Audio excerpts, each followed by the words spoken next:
Seja bem-vindo a mais um episódio, A Hora Certa da Comercialização. Eu sou Victor Caso, sou engenheiro agrônomo, ajudo produtores rurais a venderem no melhor momento e com o menor risco.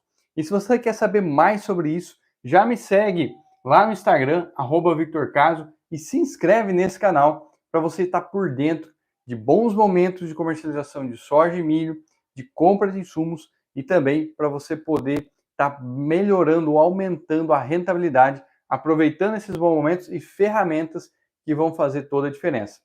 Nós temos visto nas últimas 3 semanas o câmbio subindo, né? Mas em especial essa semana chamando a atenção de muita gente. E hoje nós vamos falar sobre o que é que está acontecendo, por que é que o câmbio tem subido, mas principalmente para você que é agricultor, produtor rural, como aproveitar essas altas do câmbio, como estar preparado para altas do preço da soja. Muitas vezes o produtor espera que o preço suba, quando ele sobe, ele não está preparado para esse momento. Então, hoje nós vamos falar aí de como estar preparado para altas no preço do grão, para soja e para milho. E aí, o tema principal nosso de hoje é o dólar. Lembrando que os fatores de formação do preço do grão são Chicago, referência global e dos Estados Unidos, prêmios, referência local, prêmio então é um ajuste de oferta e demanda local, custos e as receitas em reais dependem muito da taxa de câmbio, da variação de dólar, tá? Então isso abre oportunidades para você pagar mais barato muitas vezes no insumo, como também para você tá buscando rentabilizar melhor aí as vendas de grão, além da oportunidade para você fazer travamentos de câmbio. Então, hoje eu vou trazer algumas estratégias, tá?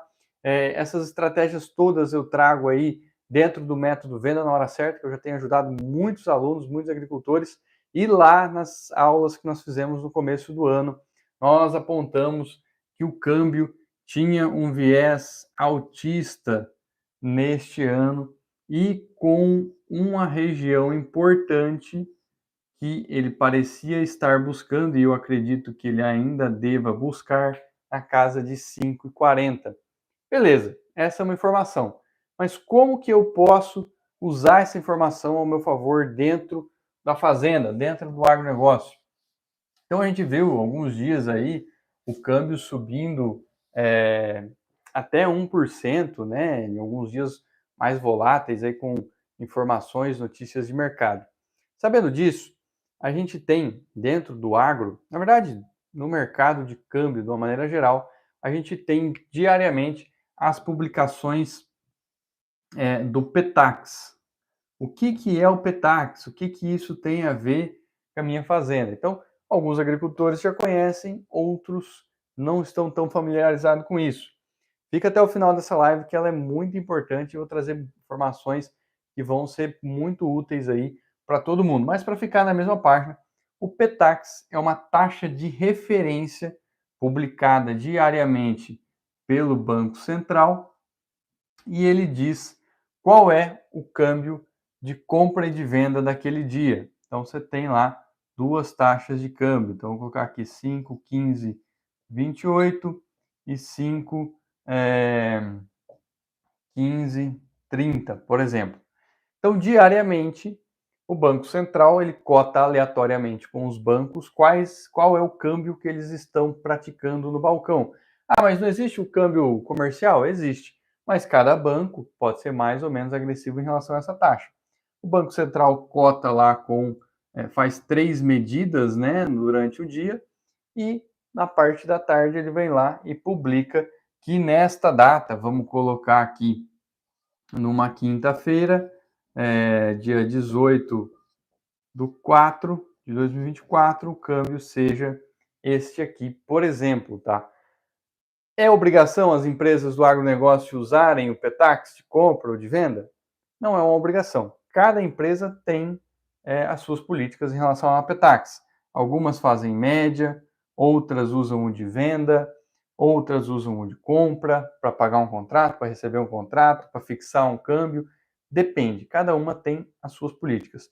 Mas todas elas usam a taxa Petax como referência nas negociações. Então, se você tem, aí vem o nosso primeiro pilar de como comprar barato, né? Então, se você tem compromissos em dólar, então vamos supor que você tenha lá uma dívida em dólar que vai vencer no final da semana e você está vendo esse movimento de alta do câmbio e você está lá com reais na conta, e isso acontece, eu presenciei isso essa semana mesmo com alguns clientes, isso sempre acontece. Vamos supor que o câmbio esteja subindo e você tem reais na conta. E você tem lá o seu compromisso em dólar, travado com uma receita de grãos em dólar futuro, mas você está vendo que o câmbio está nesse viés de alta. O que é que grandes grupos agrícolas fazem com muita expertise? Se hoje, na quinta, saiu o Petax e ele fechou aqui, vamos pegar 5h15h30, por exemplo, e no dia seguinte, na sexta-feira, o Petax veio e fechou aqui às 5h20, é muito melhor eu ir lá e pagar uma conta em dólar, se eu tenho dinheiro na conta, com o Petax do dia anterior. Essa é uma informação importante. Sempre que a gente está falando de Petax, desses compromissos financeiros em dólar, as empresas usam o câmbio do dia anterior. Ou então, se eu vou pagar uma conta na sexta, eu vou usar o Petax da quinta. Se na sexta eu já vi que fechou 5 centavos a mais, se eu pegar e utilizar essa taxa de câmbio do dia anterior, eu consigo ganhar 5 centavos por dólar. Parece pouca coisa, mas em alguns pagamentos, isso aqui traz diferença de milhões de reais para o produtor rural, num pagamento de insumos ou compromissos que ele tem em dólar.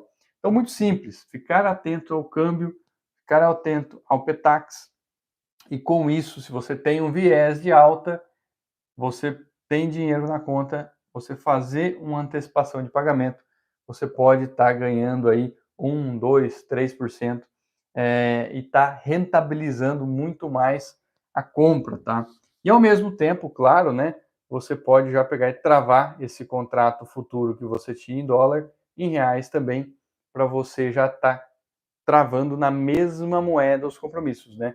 Lembra de sempre manter na mesma moeda. Então, se você fez uma antecipação e tinha um contrato futuro lá em dólar, travar o câmbio dos dois é importante. Então, você usa o Petax aqui e no outro dia você vai ter um câmbio melhor ainda, você trava lá na frente. Então, você ganhou aí pelo menos 5 centavos nesse exemplo, 1, 2%, dependendo do dia, tá? Então, informação muito importante. Agora, vamos supor também, em alguns casos, a gente vê o produtor com tempo, vamos falar que ele tem um compromisso para daqui 30, 60, 90 dias, também com caixa, né, capitalizado, e aí ele vê uma curva de câmbio assim, o câmbio todo dia cai, não é o que a gente está acontecendo agora, mas todo dia ele vê o câmbio caindo, então o câmbio cai aqui 0,5%, depois o câmbio cai mais 1%, mais 1,5%.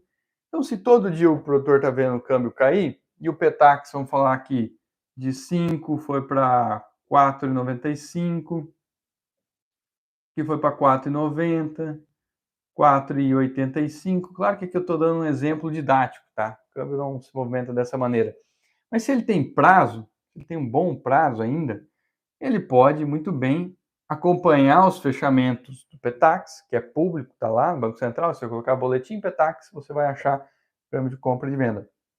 E aí, eu vejo isso com muitos clientes, e eles ficam esperando esse fechamento de câmbio cada vez menor, e com isso eles aumentam 0,5%, 1%, 2%, até 5% na hora da compra, de pagar o insumo que ele tem. Então, por isso que às vezes o pessoal fala assim, mas é melhor fazer negócio em dólar ou em real?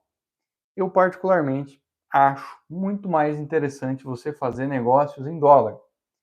E sempre, claro, compromisso em dólar, venda de grãos em dólar e deixar os dois. Mas quando você tem dólares com dólares, isso te dá a opcionalidade, você tem a oportunidade de acompanhar a Petax e, de repente, melhorar a compra de insumo em 2, 3, 4%. Então, às vezes, você fica espremendo ali uma compra, acaba, às vezes, não realizando o negócio por causa de $1, $3, $5 que você tem naquele insumo, naquela relação de troca, mas você tendo os contratos em dólar te abre a opcionalidade de você buscar fazer esses tipos de travamento simplesmente acompanhando o Petax. Então vamos supor que aqui num cenário de queda, né, você tem o Petax do dia anterior, fechou lá 5,28, 5,30. E aí você pega lá no outro dia, o câmbio cai 2 centavos, fecha 5,13 e bolinha aqui, por exemplo. Então você vai estar ganhando 2 centavos por dólar. Ah, mas 2 centavos por dólar é muito ou é pouco? Para mim é muito. Porque, não, mas eu tenho 1.000 sacos, eu tenho 10.000 sacos. Aquele que cuida no pouco, cuida no muito, né? Eu acho que tem um versículo da Bíblia, aquele que não é fiel ao pouco não será ao muito, né? Então, eu acho que não é o certo você olhar se você é um grande fazendeiro, um grande agricultor, mas sim na estratégia, na rentabilidade. Se você está ganhando 1% em cima de 1 milhão ou em cima de 1.000, é 1%.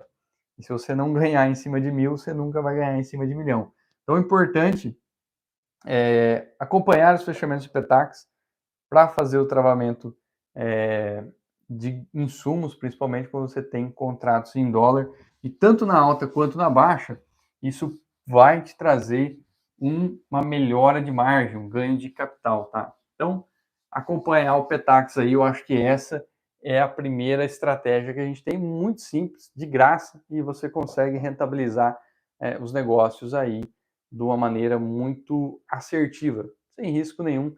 É uma questão de tomada de decisão. É isso que a gente fala ao agricultor, de que muitas vezes eu entendo, tá? Tem operacional, tem o dia a dia, tem funcionário, tem muita coisa para fazer, mas a área comercial, as decisões comerciais são aquelas que menos demandam investimento, mas que trazem um maior retorno. Então imagina como a gente fez essa semana para alguns clientes aí, um travamento com a diferença aí de 5 centavos, trazer aí na casa de 800 mil a 1 milhão de reais, um travamento de um contrato, de um insumo que ele tinha e que ele esteve atento à tomada de decisão de Petax e leitura de câmbio, né? Então isso paga o salário do funcionário uns 3 anos para ficar olhando só a tela de câmbio, né? Bem, além de Petax, quais outras alternativas a gente tem, né? Então, trazendo de novo para aquela questão de uma opcionalidade de câmbio, né? Uma soja aí, hoje vamos falar na casa de 20 dólares, quando 20 dólares por saco, né?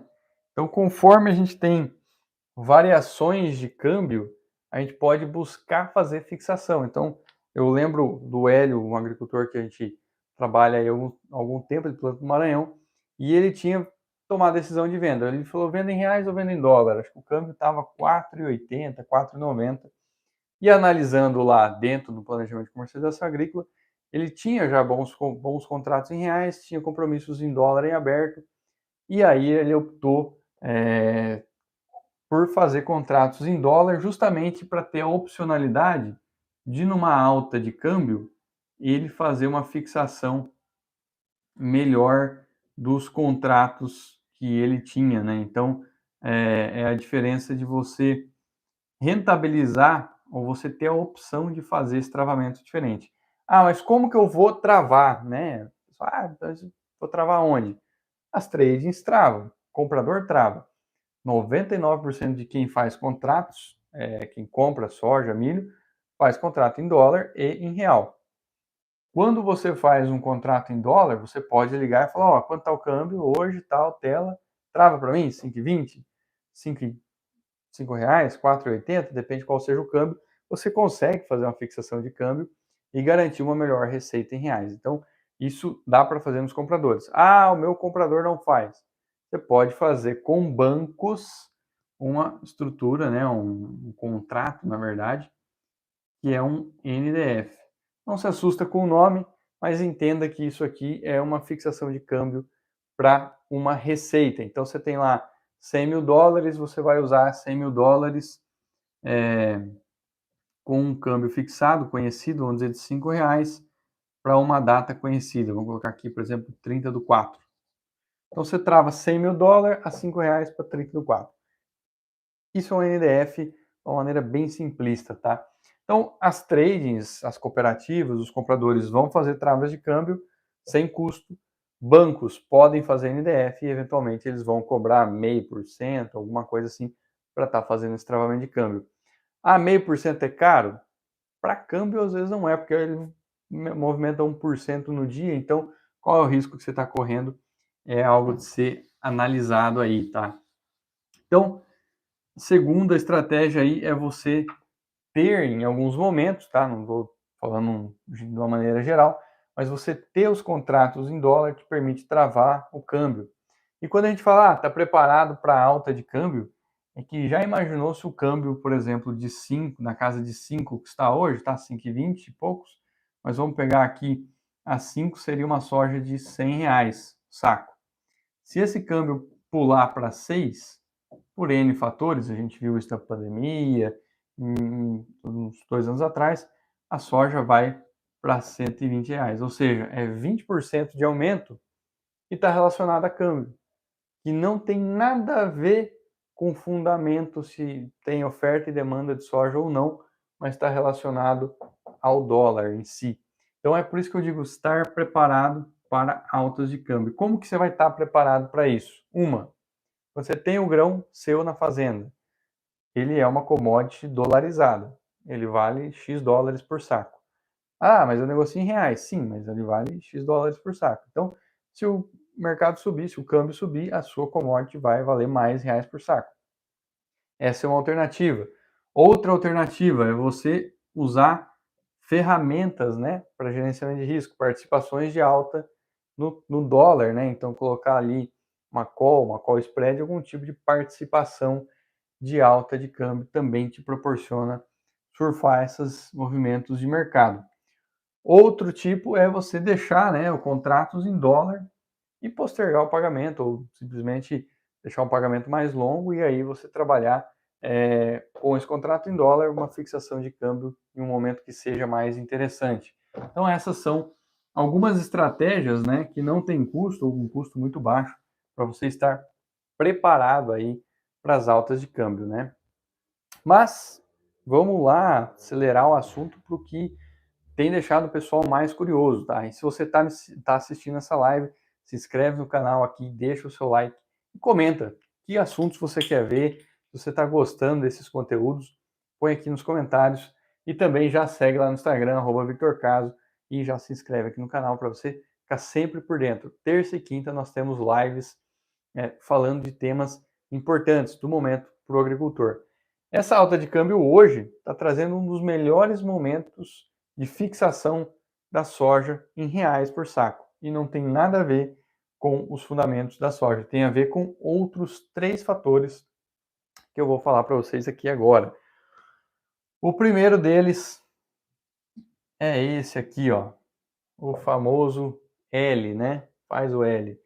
Então a gente tem aí o cenário fiscal pesando. Então, este novo governo disse lá no começo do ano, e eu coloquei isso num slide para os alunos do Método Venda na Hora Certa, a seguinte frase do atual presidente: se cumprirmos a meta fiscal, tudo bem.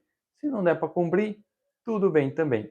Isso deixou o mercado nervoso lá atrás, mas agora isso se tornou realidade, não é algo da boca para fora, porque o ministro da Fazenda disse 2 coisas muito importantes: que a meta de superávit que você tinha lá de 0,5%, agora não vai mais ser cumprida em 2025. Muito provavelmente ela vai ser zero, ou seja, o país vai fechar no 0 a 0. Se fosse zero, seria ótimo, mas ele ainda complementou que talvez não vai ser zero, talvez em 2025 o resultado seja um déficit de 0,25%. Então, um ano antes, praticamente, o ministro de Economia, o ministro da Fazenda, está falando que vai fechar com as contas no vermelho. Pensa que você é um investidor, que você tem bastante dinheiro, e aí você vai lá e fala assim: eu acho que eu vou emprestar um dinheirinho para o Brasil aqui, que o Brasil falou para mim que ele ia fechar as contas no positivo, ele está meio na corda bamba, mas ele vai pagar as contas, né? Ele vai dar certo. E aí você empresta o dinheiro para o brasileiro. No meio do caminho, este credor vira para você e fala assim: não, as coisas não estão tão boas, eu acho que eu vou ficar devendo. qual é a reação que você tem? Você vai emprestar mais dinheiro ou você vai sacar todo o dinheiro que você pode? Você vai sacar todo o dinheiro. E esse movimento tira dólares do Brasil, tá? E leva para o exterior. Quando você tira dólar de dentro do Brasil, você acaba desvalorizando a moeda. Por isso que a gente tem essa alta de câmbio em função, acredito eu, né? É difícil falar, o câmbio é algo muito complexo, a gente tem outros dois fatores que estão coincidindo com isso, mas eu acredito que esse aqui seja o maior fator, um dos fatores que mais pesa para essa alta de câmbio nos últimos dias. Então, essa fuga de capital em função da irresponsabilidade fiscal, essa é a palavra certa.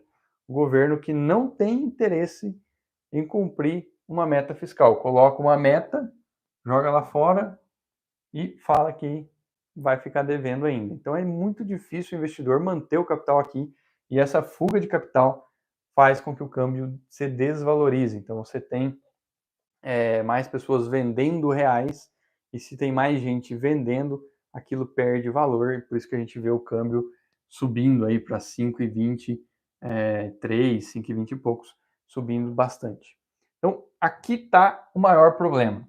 Eu vou colocar, eu gosto de porcentagem, tá? Eu não sou o dono da verdade, mas eu diria que aqui está 70% do nosso problema de câmbio. Ah, mas não é bom, o câmbio sobe, aí a gente vai ter uma soja que vale mais. Concordo. Para o agricultor que tem grão hoje, é ótimo. Agora, para aquele que está formando custo para a próxima safra, ou aquele que ainda vai comprar para a próxima safra, um câmbio mais caro significa mais inflação. Então você tem máquina mais caro, diesel mais caro, mão de obra mais cara, e até tem um ponto importante aqui de ser comentado, você tem uma inflação geral de preços. Então, instantaneamente, por exemplo, nessa semana que o câmbio sai de 5 e vai para 5,23, o agricultor ganha. Muito bom, tem que estar preparado para a alta. Mas, na sequência, a inflação corrói o poder de compra. Então, esses 20 centavos que ele ganhou hoje, ele vai pagar lá na frente, na hora de abastecer as máquinas, ou mesmo na hora de comprar, renovar o maquinário, ou fazer compras de semente de soja, de milho, por exemplo, que é uma negociação muito em reais. Outro ponto importante aqui sobre o governo. Salário mínimo aí para 2025 também deve crescer, né? Vamos aumentar o salário mínimo. Tudo bem, ótimo. Eu defendo que a gente tem que aumentar salário, que tem que trazer dignidade para as pessoas e o salário é a melhor maneira disso. Mas aumentar o salário mínimo significa aumentar os gastos públicos da máquina pública, porque os funcionários públicos têm aí um monte de gente que tem salário baseado no salário mínimo. Então, se você aumenta salário mínimo, você aumenta gastos públicos. O próprio governo reconheceu que a arrecadação está no limite, e se está no limite e você aumenta o salário, você aumenta gasto, e a chance de a gente ter um déficit ao invés de um superávit é muito maior, e é muito maior, na minha opinião, do que 0,25. Se um ano antes você já está falando que você não vai conseguir pagar nada, quem dirá o real, né, que se executa no final. Então eu calculo que aqui mora 70% do nosso problema de câmbio subindo. E câmbio subindo, no primeiro momento é bom para o agricultor, mas na semana seguinte em diante, as tabelas de preço tudo se atualiza com o novo câmbio e essa vantagem competitiva foi por água abaixo. Então, isso é ruim no médio e longo prazo, não só para o agricultor, mas para a economia brasileira no geral. Isso traz inflação, isso traz juro para cima e juro para cima, economia para baixo. Segundo grande ponto, a gente teve nos Estados Unidos, e aí eu vou colocar aqui uns 20% do nosso problema, lá nos Estados Unidos, as vendas de varejo vindo mais altas, e com isso a gente deve ter também uma inflação mais alta, uma inflação que não cai, né? Os Estados Unidos está com a dificuldade de derrubar a inflação lá. Se a inflação está alta, a taxa de juros mantém alta. Por consequência, as apostas nos cortes de juros dos Estados Unidos diminuíram. Então, com a inflação está alta, o Banco Central americano ele vai segurar o corte de juros. E isso mantém os juros americanos mais altos. na casa aí de 5,5%. Lá eles usam uma banda de 5,25% a 5,5%. E qual que é o grande problema aqui? No Brasil, eu vou colocar o Brasil aqui embaixo, nós vínhamos com uma taxa de juros em queda, atualmente aí em 10,75. Então, se a gente tem juros do Brasil caindo, a diferença daqui para cá, ela vai diminuindo, ela vai se afunilando. E o que é que o investidor americano acaba olhando aqui? Ou investidor estrangeiro, não vou falar o americano, mas eu tenho os Estados Unidos, com títulos públicos que são os mais seguros do mundo, pagam aí 5,5%. Ah, mas os Estados Unidos quase deu calote esse ano. Ah, mas a dívida pública americana é 130%, a do Brasil está na casa dos 75, 80. É, mas o dólar é uma moeda que tem mais de 500 anos, o real é uma moeda que tem 27 anos. Então, o dólar, ele tem uma hegemonia global, ele tem praticamente 500 anos aí, e ele é um ativo seguro, e os Estados Unidos é o dono da maquininha de imprimir dinheiro. Então, é muito mais difícil os Estados Unidos dar o calote do que o Brasil. O Brasil já quebrou algumas vezes, os Estados Unidos sempre conseguiu se reinventar, vamos dizer assim. Então, o investidor olhando essa diferença de taxa de juros aqui, ele vai ter 5,25 aqui, 5,25% entre Brasil e Estados Unidos, e isso acaba deixando os Estados Unidos atrativo para investir lá. Em alguns outros momentos, a gente teve lá, quando o juro era 13%, essa taxa em 8%, fazendo com que o capital viesse para o Brasil e o câmbio caindo. Agora, se o Brasil tem a tendência de continuar cortando juros e os Estados Unidos uma tendência de manter a taxa de juros, esse spread deve continuar diminuindo também, e isso faz com que o dinheiro corra para os Estados Unidos, vamos dizer assim, ou que saia do Brasil, pelo menos, e que vá buscar mais segurança ou mais rentabilidade em outros mercados. E com isso, ajuda o câmbio também a se fortalecer. Isso faz o câmbio subir? Pode fazer ele subir, com certeza. Mas isso dá mais firmeza para o dólar, isso dá mais dificuldade para ele cair. Para ele subir é isso aqui, ó, é a cagada fiscal interna. Para ele se manter, é isso daqui. E aí a gente tem um terceiro fator muito importante, e eu vou colocar aqui embaixo, que é, eu vou colocar que seja 10%. No cálculo do governo, eles inverteram as porcentagens. A culpa é de Israel. Israel e Irã, né? A nova fase da guerra lá. Então, o Irã está com Israel. A culpa do câmbio subir, segundo o governo, é do Israel. Brincadeiras à parte, tá? Essa matemática aí do PT é difícil de explicar, mas vamos partir para uma matemática mais simples, né? Esse conflito, isso aqui é uma nova fase, uma nova escalada nos conflitos. De fato, o Irã respondeu lá a um ataque que Israel acabou fazendo, por engano ou não, mas enfim, guerras não tem muito para quem puxar a sardinha, mas o Irã atacou Israel como uma resposta a um ataque que houve em alguns cidadãos do Irã, só que esse ataque foi frustrado, né? Eles lançaram lá 350 drones, 400, e quase nenhum, ou um ou outro só, chegou em Israel, mas ninguém morreu, não aconteceu nada. Mas foi um ataque. Israel deve revidar o Irã. A princípio, é o que está nas notícias. Esse conflito traz o seguinte problema: o Irã é um grande produtor de petróleo, tem uma influência muito grande no Oriente Médio e, de fato, é um país consolidado. Até então, a guerra de Israel, ali na faixa de Gaza, ou com grupos terroristas, por exemplo, lá dos Houthis no Iêmen, lá embaixo, ou eram grupos terroristas desorganizados. O Irã é um país. Então, isso traz um novo nível na guerra, uma nova escalada na guerra, e esse novo patamar de conflito pode sim trazer uma maior desestabilização na economia global, né? Principalmente porque o petróleo que está no Irã, que corresponde a grande parte da produção de petróleo lá, tem influência muito grande, isso pode trazer um risco global, como, por exemplo, inflação. Se o Irã toma mais sanções ou vende muito petróleo, ou então ele é proibido de vender petróleo, isso movimenta o mercado global inteiro. E com isso a gente tem uma corrida de capital por ativos mais seguros, como ouro e dólar. Então isso também faz com que as pessoas comprem mais dólar, comprem mais ouro também, tá? E esse fator dessa escalada de conflitos faz com que você tenha uma demanda maior por dólares e com isso a gente tem uma alta de câmbio também. Então nós temos aí 3 fatores que têm feito com que o câmbio suba nas últimas semanas. A gente tem um cenário fiscal que é o que mais deixa o cenário doméstico nervoso, que mais provoca fuga de capital, aumento de gasto público, desinteresse em cumprir metas fiscais, e isso, para mim, é o maior fator de alta de câmbio. A gente tem os Estados Unidos com a inflação um pouco mais firme, não deve cortar juros tão cedo. Brasil numa tendência de queda de juros.